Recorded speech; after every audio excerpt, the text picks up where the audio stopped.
In today's video, we're going to be going through and continuing with the main questline featured in the Elder Scrolls 4 Oblivion. Last time, we left off by helping the surviving Kvatch guard, including the captain Savli and Mattius, take back the city of Kvatch. After that, we took Martin Septim, the last surviving heir to the Septim dynasty, back over to Wayne Priory in order to reconnect with the Amulet of Kings. Upon our arrival, we discover that Wayne Priory was actually under attack by the same agents who killed the Emperor. After dealing with all of them, we find out that they were successful in stealing the amulet. From here, us and Joffrey escorted Martin Septim over to Cloud Ruler Temple, the secure fortress looked over by the Blades. After that was all said and done, Joffrey sent us back to the Imperial City in order to locate Boris. Together with Boris, we uncovered the identity of the Mythic Dawn cult, and were able to obtain all 4 copies of the commentaries on the Mysterium Xarxes. Using these commentaries, we were able to decipher a secret message that showed us over to the Green Emperor Way, which in turn allowed us to discover the secret location of their lair. This is where we continue on.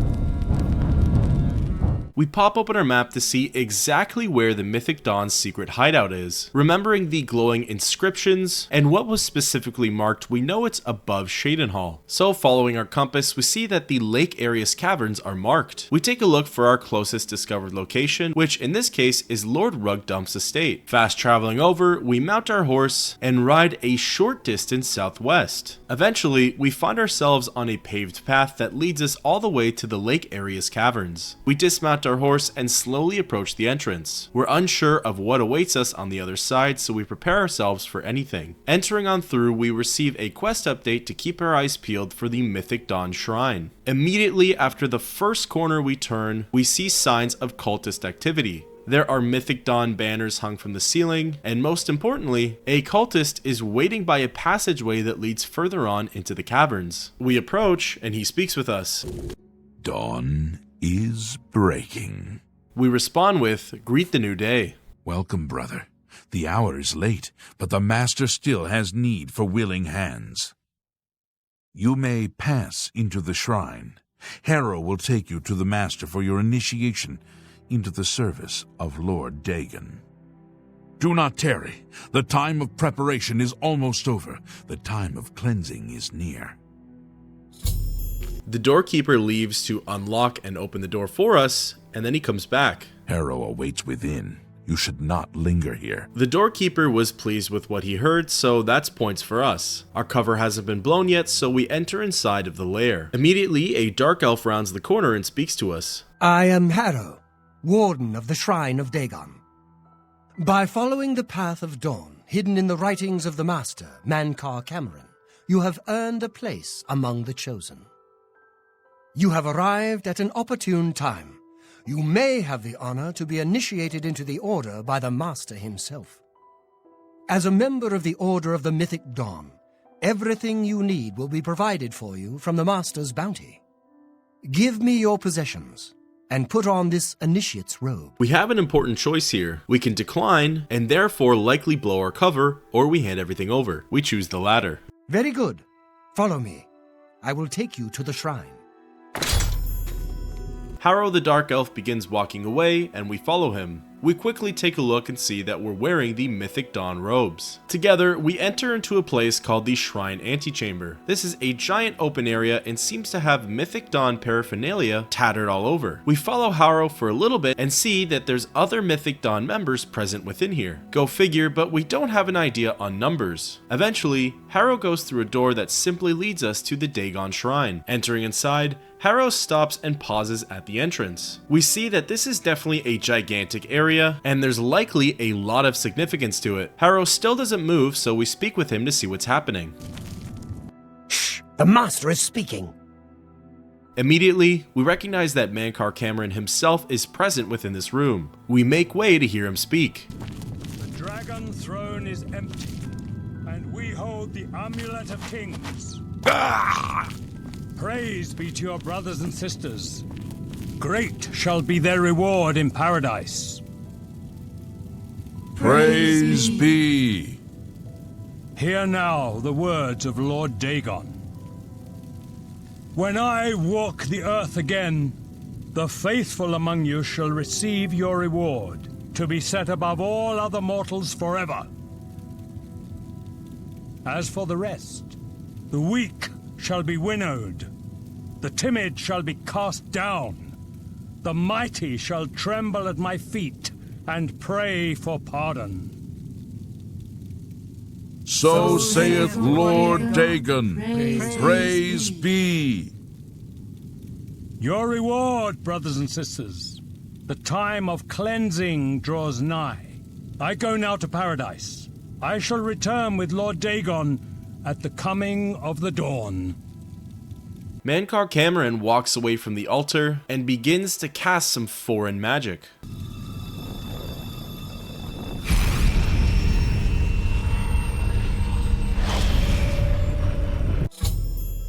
We now get a quest update. Mankar Cameron escaped to his realm of paradise. Along with him, he took the Amulet of Kings, which pretty much makes it impossible to get back. We have a new brother who wishes to bind himself to the service of Lord Dagon. Advance, initiate. Our quest update does detail though that the Mysterium Xarxes is still here, and that becomes our next grab. Before we can do anything, however, we're called out in front of the entire cult. You have come to dedicate yourself to Lord Dagon's service.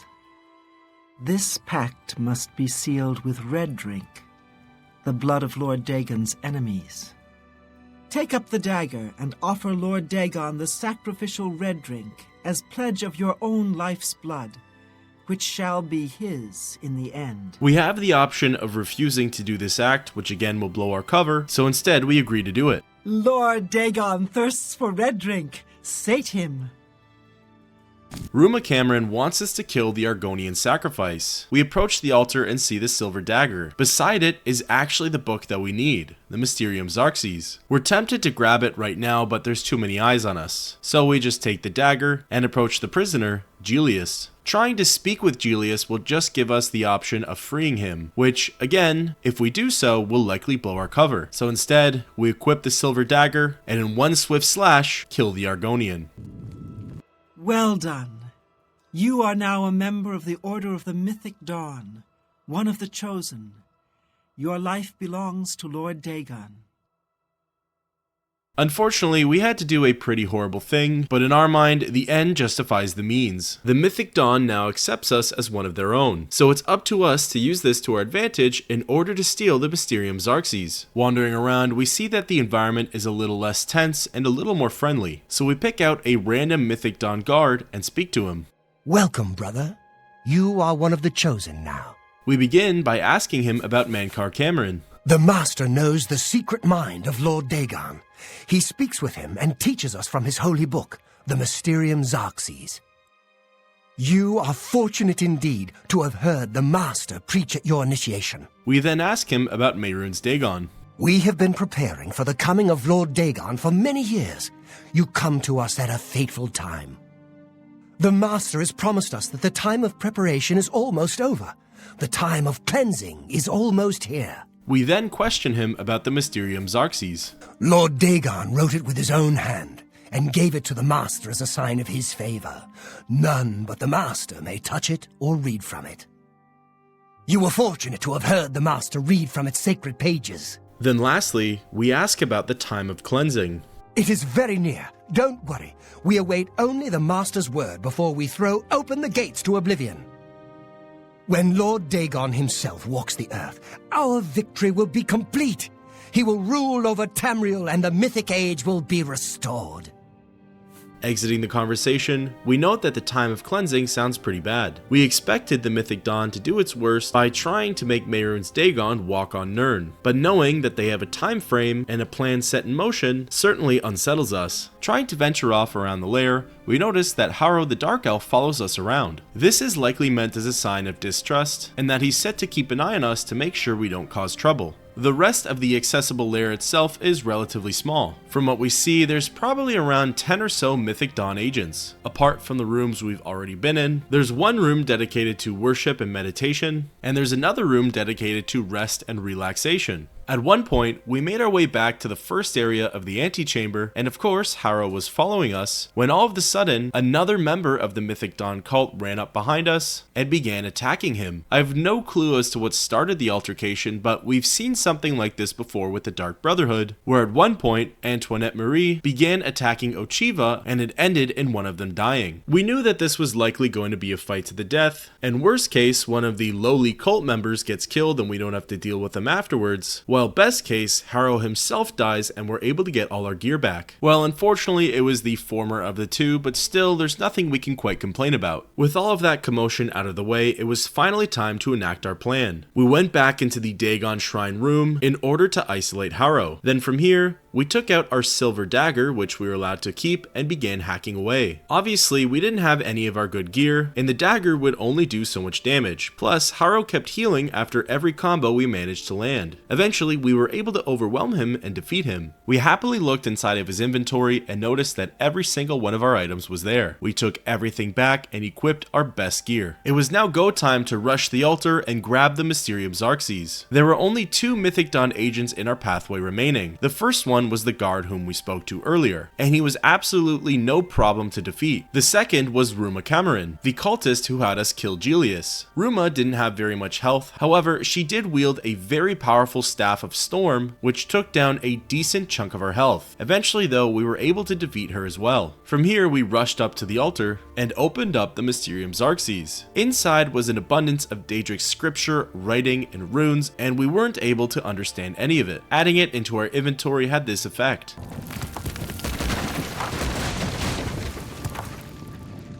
The giant statue of Mehrunes Dagon crumbles and collapses beneath itself. Admittedly, it felt pretty good to watch, but we couldn't stay here for long, as in no time likely the rest of the Mythic Dawn agents would come running along. Ascending back up to the upper level, we noticed that the way in which we came in is actually barred by a gate now. Likely some form of defense mechanism to keep us from leaving. However, we notice now that the other entrance that was previously locked by a gate is now open for us to go through. This leads us into the next zone called the Living Quarters. Immediately, we run into a few cult members who are now aggroed against us. Funny enough though, the Mythic Dawn agents are not as powerful as the ones we faced back in Wayne and Priory, as well as down in the Imperial sewers. They don't hit as hard and their health depletes very rapidly, which certainly works in our favor. The pathways and rooms we end up running through are very linear and make it very obvious as to which way we need to go. Eventually, we find ourselves in a big open area. From what we see and what we hear, there's likely upwards of at least 8 Mythic Dawn guards and acolytes wandering around. Not wanting to test how easily we can get overwhelmed, we do our best to only aggro a few at a time and fight them in a narrow passageway connecting the 2 rooms, so as in order to only make contact with one member at a time. This was usually easier said than done though, and most of the time we had to run out into the open or chase after runners. Eventually we were able to clear the entire area and ascend to the upper platform, which we continued along in order to find our way out. Eventually we found ourselves at a mess hall of sorts. The mess hall only contained 2 Mythic Dawn guards, and they weren't very difficult to defeat. We eventually found ourselves outside the door leading back to the Lake Arius caverns. Going through them, we were able to successfully find our way out back into the Jarrow Mountains. Once we were free, we popped open our map and fast traveled back to Cloud Ruler Temple. We ran up the stairs in order to get to Martin, however Joffrey finds us first.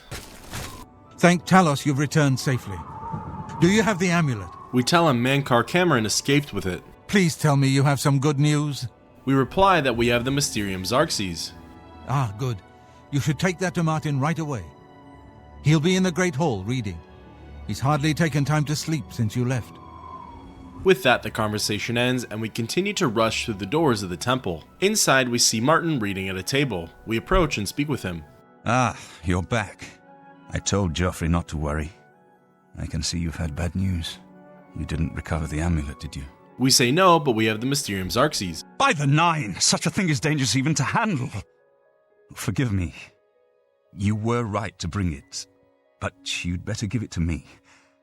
I know some ways to protect myself from its evil power.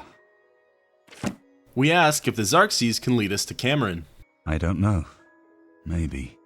I suspect that the secret of how to open a portal to Cameron's paradise lies within these pages. But I will need time. Tampering with dark secrets, even just reading them, can be very dangerous. I'll have to proceed carefully.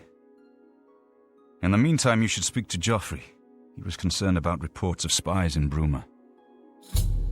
Curious, we ask Martin about Daedric magic. I put aside the dark arts when I became a priest, but the workings of fate may be seen in this too. The gods can turn anything to good, or so I piously told those who came to see me for advice. Perhaps I may yet come to believe it myself. We then ask about the Mysterium Xarxes. This evil book was written by Mehrunes Dagon himself, and given by him to Manca Cameron. I believe Manca Cameron used it to create his paradise. It should give us the means to open a gate there ourselves. I will continue studying it. Finally, we ask about the Oblivion Gate. It is now clear to me that the only way to stop the Oblivion invasion is to relight the Dragonfires. Emperor, Amulet, and Dragonfire. With these divine gifts, the Daedra of Oblivion have been kept at bay for thousands of years. While the Dragonfires burned, the divine barriers kept the Daedra from making more than fleeting visits to our world. But the Dragonfires can only be relit by an heir of the Septim blood, wielding the Amulet of Kings. This was the essence of Manca Cameron's plot. He was undone only by the merest chance. But his complete victory remains perilously close. We must recover the Amulet of Kings and relight the Dragonfires before it is too late to stem Dagon's invasion. With that, we exit the conversation. Standing behind Martin and just over his shoulder, we see that our old friend Boris made it here safely. We go to speak with him. I never had time to properly thank you for your help back in the Imperial City. I wouldn't have made it back here if it weren't for you. Now that we have a free moment, I thought you might be able to use some tricks I've picked up fighting with the blades over the years. Nobody who hasn't trained with the blades will know these moves, so you should find them useful. See, when they swing at you sidearm, you twist your wrists like this. Exactly. You're a natural at this. Let me show you another one. We quickly ask him about Cloud Ruler Temple. I haven't been to Cloud Ruler since I was a young trainee. It feels good to be back. The blades have always been here, and always will be. We've unfortunately lost the Amulet of Kings yet again. However, we've gained a mysterious, evil, and powerful book in its place, the Mysterium Xarxes. Hopefully soon, Martin can fully decipher it so that way we can get the amulet back. With that, thus ends the quest, Dagon Shrine.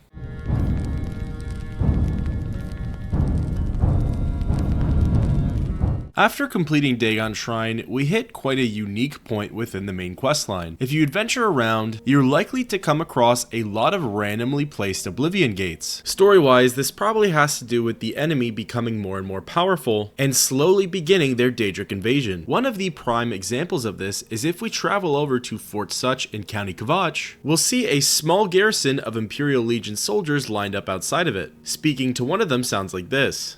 We were ordered out to attack the Daedra coming out of that Oblivion Gate. Captain's the only one who ever knows what's going on. Exiting the conversation and turning the corner, we see that there is indeed an Oblivion Gate just on the horizon. It looks exactly the same as the one that we shut down outside of Kvatch. As we get closer, the skies turn crimson red, and we see the hordes of Daedra start to come out of it. We attempt to find the Imperial Captain in order to gauge what's exactly going on, but instead we just run into a slaughterhouse. Numerous Zivili spawn from the gate and cut down the soldiers left and right. We wanted the opportunity to save them in order to hear some unique dialogue. However, as time went on, more and more Daedra just kept spawning. The Imperial Legion guards would go in for the attack, and they would become overwhelmed very quickly and die. Eventually, we were down to a bare bones crew. There were maybe 1 or 2 legionnaires left, but we had quite the fight ahead of ourselves. By now, the captain must have been dead, so that option of dialogue was gone. Essentially, approaching the captain, he would have asked us for our aid in defeating the Daedra that are outside of the gate. Once all of the Daedra were defeated, he would then request of us to go inside and close the gate. All the meanwhile, him and his men would stay on the outside, defeating any more Daedra who would come through the portal. At this point, we recognized that by continued fighting, we'd end up losing our life. As soon as we see the last legionnaire go down, we decide it's time to take the high road. We make a quick break for the portal and enter on through. Once inside, we don't stop running as we know that more than likely, there's going to be a horde of Daedra behind us. Now, the unique part about these non-essential Oblivion gates is the fact that they could be one of 7 different variations. The Fort Such Oblivion gate will either teleport us to random Oblivion worlds 2, 3, 4, or 7. In this instance, we got teleported to World 2. According to the unofficial Elder Scrolls pages, the land of World 2 in of itself is pretty barren in terms of loot. It's through the towers though that this world really shines. In total, there are 7 that we can enter into. In the middle is the main tower, called Portals of Natural Disaster. Leading into the main tower are the surrounding 6: Eruption, Landslide, Tsunami, Tornado, Earthquake, and Hurricane. We happen to have entered through Tornado. Tornado puts us 1 level higher than we need to be, so by jumping down carefully onto the platform beneath us, we can make our way into the Rending Halls. From the Rending Halls, it becomes a pretty standard and classic dungeon crawl. We fight our way through Daedra and ascend the tower. Eventually, we find ourselves in a place called the Corridors of Dark Salvation. We continue to slash our way through some powerful Daedra and make our way up to the tower's peak. We walk out into a familiar setting. This appears to be the same area as the one we closed the Kvatch Oblivion Gate. The zone's name is Sigillum Sanguis. Wasting no time, we rush past all of the enemies and go to remove the Sigil Stone. Once done, there's roughly a 10-second buffer before the gate actually closes. Before we know it, a flash of light blinds our eyes and we're teleported back to the land of Cyrodiil. The only enemy left out here is the Dremora Valkanaz, which came into Cyrodiil as soon as we entered inside of Oblivion. Unfortunately, there's no glory or reward for completing this quest. It's not necessarily even a part of the main quest line, and the only reason it's included along with it is because the Imperial Legionnaires ask us to close it. That makes this sort of a non-journal quest. If the Legionnaires were left alive, especially the captain, they'd be praising and thanking us for our efforts. But for now, Fort Such is quiet yet again, and this is only a taste of the Oblivion gates to come. With that, thus ends the quest, Attack on Fort Such.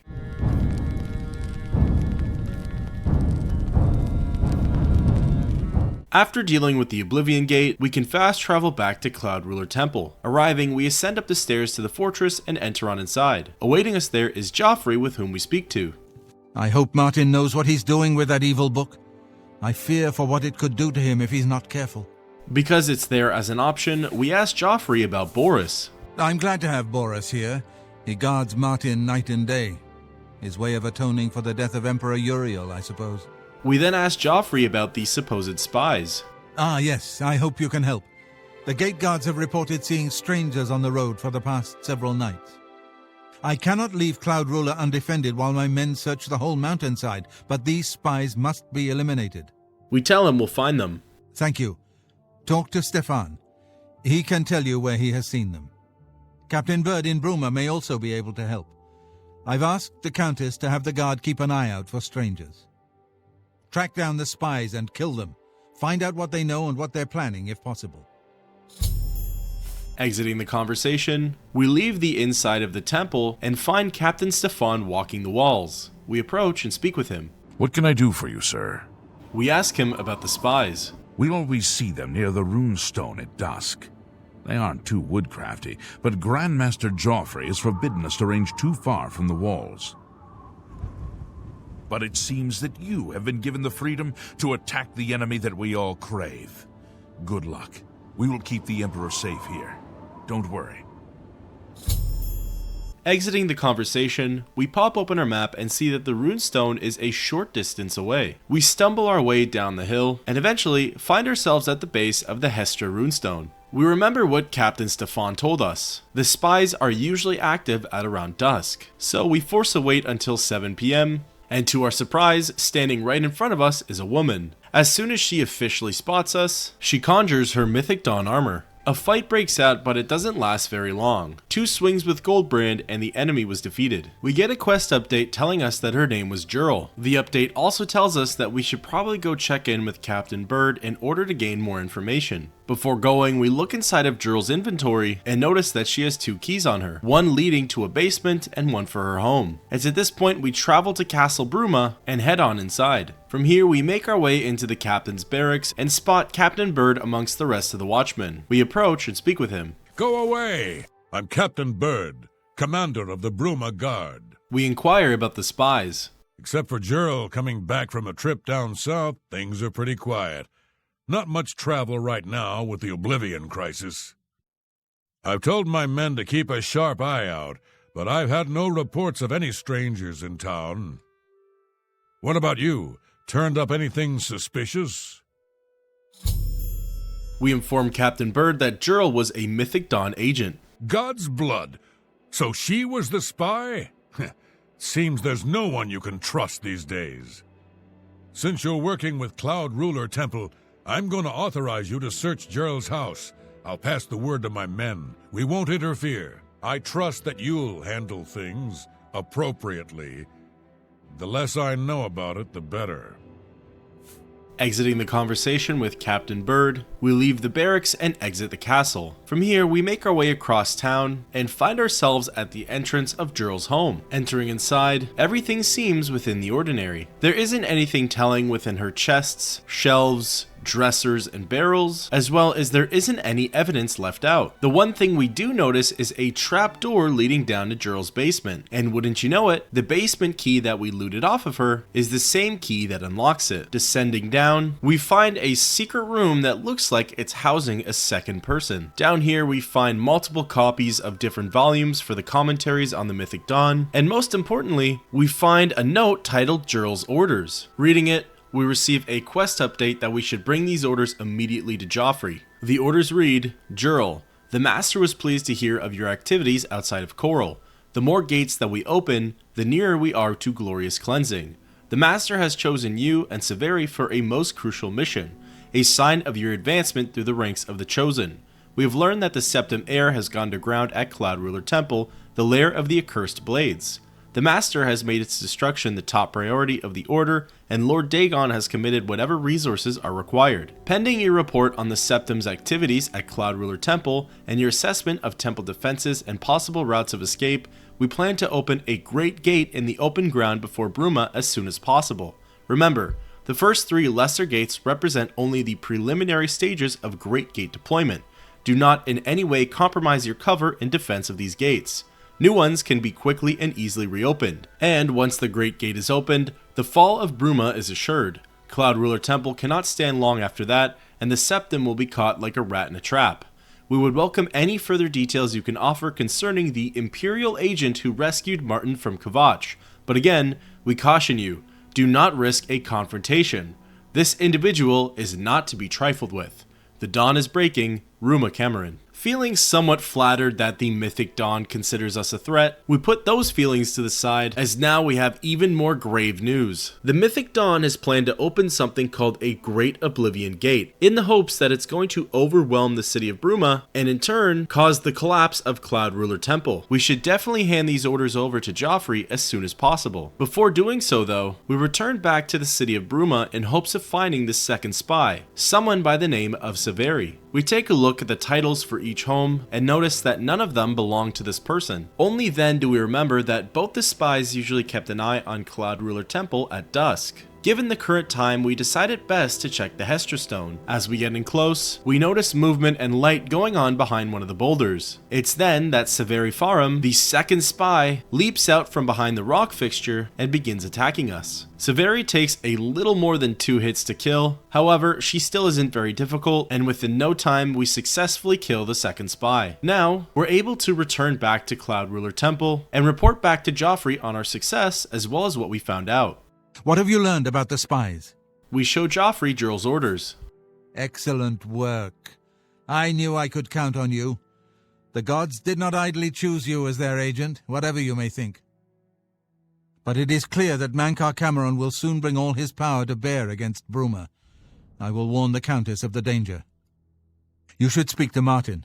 I believe he has made some progress with the Mysterium Xarxes. With that, we exit the conversation and head inside of the Great Hall area of Cloud Ruler Temple. Here, we approach Martin and speak with him. I've deciphered part of the ritual needed to open a portal to Cameron's paradise. The Xarxes mentions 4 items needed for the ritual, but so far I have only deciphered one of them. The blood of a Daedra Lord. In fact, Daedric artifacts are known to be formed from the essence of a Daedric Lord, from whence they derive their great power. Not an easy thing to come by, obviously, but we will need a Daedric artifact. Bring it to me when you have acquired one. We ask Martin about the Mysterium Xarxes. I've learned that the Mysterium Xarxes is both the gate and the key to Cameron's paradise. In some sense, the book is Cameron's paradise. Manca Cameron bound himself to the Xarxes when he created his paradise, using dark rituals which I will not speak of further. A gate can be opened from the outside, however. It will be more difficult, as I will have to temporarily bind myself to the book. But I believe it can be done. I will continue working to decipher the arcane items needed for the binding ritual. With that, we end the conversation, and thus officially ends the quest, Spies.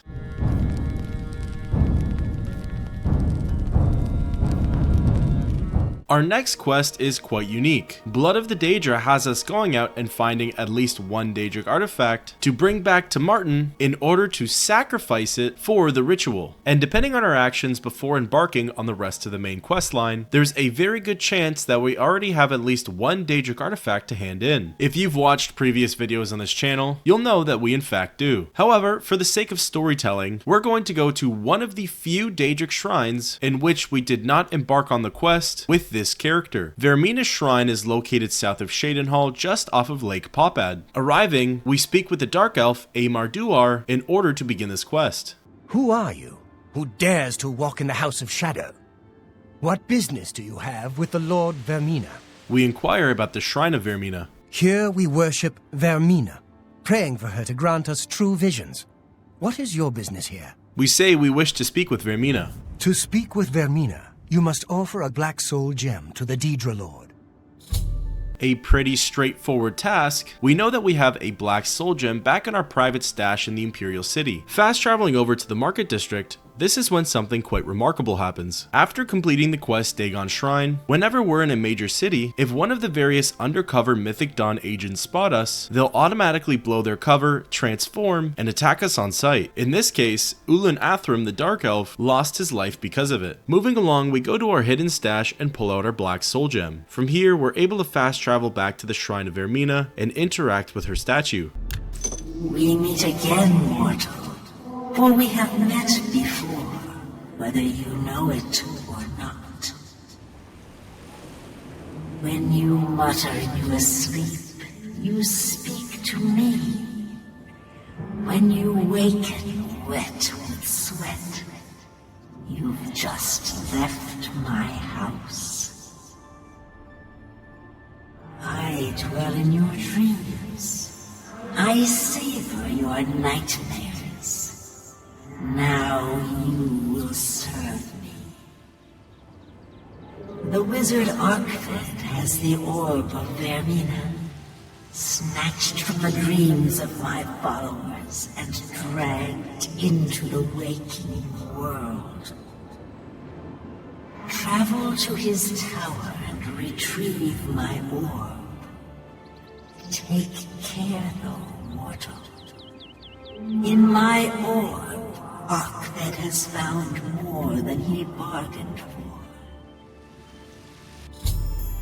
To recap what she said, her mission is relatively straightforward. We're to go to Arkved's Wizard Tower, which is a short distance south, gain entrance inside, make our way through it, and find the Orb of Vermina. Arriving at the fort, we enter on through the doors. I've always liked Arkved's Tower, and found the concept of it very fascinating. Because of Arkved's greed and treachery towards Vermina, she essentially trapped him in a nightmare hellish world for the rest of eternity. And that nightmare world is slowly manifesting itself in Arkved's Tower. Within the tower, all throughout the zones, we end up facing numerous amounts of Daedra. Each zone that we go in has some sort of horrific theme. On most occasions, the theme is there for pure aesthetics. However, on the rare one, we actually get to go through a puzzle-like scenario until we reach the other end or come to the door that has the next zone. A lot of Arkved's deepest fears tend to revolve around dead bodies and all that comes with that territory, such as blood, limbs, zombification, and mutilation. Eventually, after After dungeon crawling through numerous zones and fighting off lots of Daedra, we end up at a ladder that leads us to Arkved's Death Quarters. The Death Quarters is the smallest and most simplified zone, yet in some ways it can be considered the most horrific. Arkved lays permanently asleep in his bed to be tortured for the rest of eternity. In the corner of the room we find the Orb of Vermina. Next to the orb are a few notes that details his slow descent into madness and the ways that torture has affected him. After grabbing the orb, we can escape the tower through a hatch that leads topside.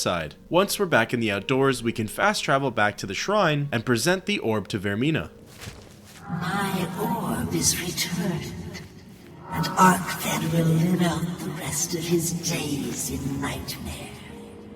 It is fitting. You have proved yourself, mortal. It is fitting as well that you should bear my token.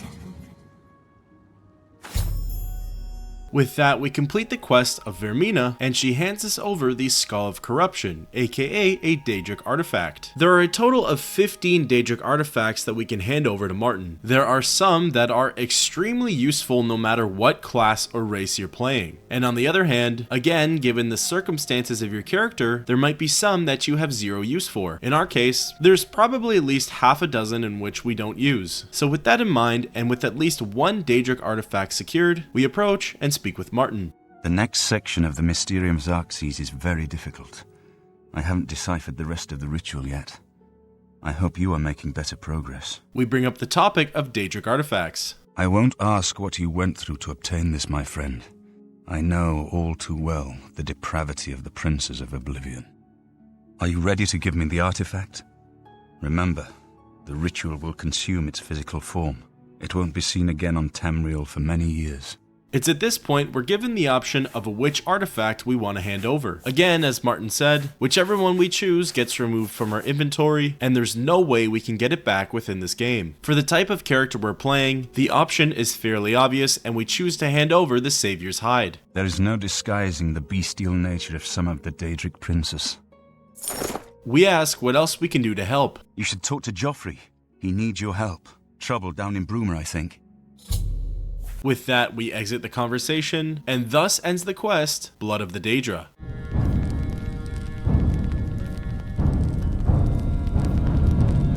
Before we can even set out and look for Joffrey like Martin suggested, Joffrey ends up finding us first. I've just received word from the Countess of Bruma that an Oblivion gate has opened outside the city.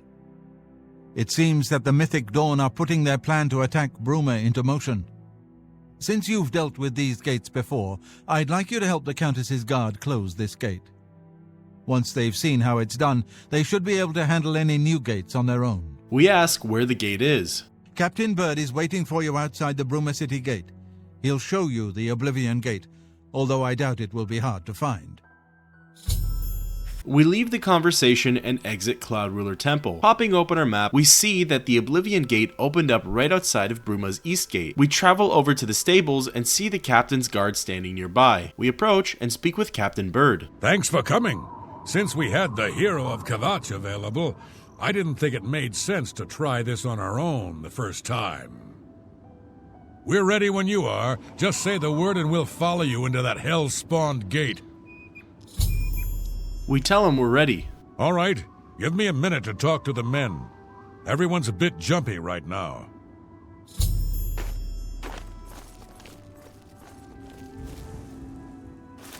All right, boys, listen up. We've got to close that gate over there. Nobody likes the idea of going into that thing, but it's our job, and we're going to do it. If we don't, Bruma ends up a smoking pile of rubble, like what happened at Kvatch. And that's not going to happen here, not while I'm captain of the guard. Boor, Soren, you're with me. The rest of you stay outside and kill anything that comes out of that gate. Let's show these bastards how we do things in Bruma. We'll make you right. As a unit, us and the Bruma Guard charged towards the Oblivion Gate. Similar to what happened at the Fort Such Gate, numerous Daedra begin to spawn out of it. We mostly see Zivili, who in turn spawn Clan Fear. For the most part, it does seem like the chaos is more controlled compared to Fort Such. We only need to kill a few Daedra before Bor, Soren, and Captain Bird run into the Oblivion Gate. We follow behind and enter through. The very first battle, we fight multiple Zivili, and it's here that both Bor and Soren perish, leaving just us and Captain Bird. Captain Bird is an essential NPC, so at most he could be knocked unconscious, which works out for us because it is helpful to go through the plains of Oblivion with a companion. After the first fight is concluded, we speak with Captain Bird to see what his thoughts are. This is no place I ever wanted to find myself. I don't see how we can... No, we can do this. We have to do this. We have no choice. Glad you're here. We wouldn't have a chance otherwise. What's our next move? We tell him to follow us. Lead on. I hope we're almost there. The rest of the Oblivion Gate is fairly standard to what we've seen through Kvatch and Fort Such. We travel around the exterior of the Plains of Oblivion and fight our way through Daedra patrols. Most of the patrols are comprised of Zivili, Jamora Kin Marchers, and Daedroth. The Bruma Gate Oblivion world is relatively straightforward. It consists of 3 different keys in which all are connected. The first key contains the actual Oblivion Gate itself. The second key contains the main tower in which we need to go inside of. And the third key, although not necessary to go to, is a smaller section and contains minor loot. Once we fought our way through all of the ground patrols, we find ourselves outside of the tower titled the Fury Spike. Our experience within the Fury Spike is closer to that of the Kvatch Gate than it was to the Such Gate. We started out on the ground floor and made our way into the Rending Halls. Through the Rending Halls, we would ascend up the tower, fight against a room full of Daedra, and exit back out onto an even higher level of the Fury Spike. After doing the same jig multiple times, us and Captain Bird emerged out onto the highest level of the Fury Spike. Here, we defeated the Sigil Keeper, took his key, and entered inside of the Sigillum Sanguis. In here, we pulled the exact same stunt that we pulled at the Such Gate. Instead of attempting to fight back against the enemies, we bull rushed to the top of the zone and went straight for the Sigil Stone. We pulled it out, and after 10 or so seconds, the world itself collapsed. In an instant, we found ourselves back outside the city of Bruma. Captain Bird was with us, and the remaining Bruma Guard came rushing over. You did it, Captain. You closed the Oblivion Gate. We didn't think we'd ever see you alive again. Believe me, it was no picnic. But thanks to our friend here, I now know we can close these hell gates. We can defend Bruma. We turned to speak with Captain Bird. It was an honor to serve with you, sir. Now that I've seen how it's done, I think my guardsmen and I can handle any new gates that open near Bruma. With the Bruma Guard now having the knowledge and expertise on closing Oblivion Gates, we can now return back to Cloud Ruler Temple. We see Joffrey walking the line on the wall. We approach and let him know of our success. Good work. Captain Bird and his guardsmen should be able to handle any additional gates, at least for now. But the Bruma Guard cannot defend the city indefinitely. The Daedra of Oblivion are innumerable. The guardsmen of Bruma are not. We need to gather what allies we can before Bruma is hopelessly besieged. If the Mythic Dawn manages to open a great gate here, the city will need a stronger garrison for there to be any hope of defending it. You should speak to the rulers of the other cities of Cyrodiil, as well as the Elder Council. Ask them to send aid to Bruma before it is too late. We ask what else we can do to help. Martin made some progress on the Mysterium Xarxes while you were gone. You should speak to him about it. We inquire further about aid for Bruma. Bruma cannot hold off the hordes of Oblivion alone. You should ask the rulers of the other cities of Cyrodiil to send help. With that, we exit the conversation. Joffrey has told us that it's best we ask the other major cities of Cyrodiil if they can supply any troops for the incoming massive attack on Bruma. He also told us that Martin has made further progress on the Mysterium Xarxes and has our next task laid out for us. With that, thus officially ends the quest, Bruma Gate.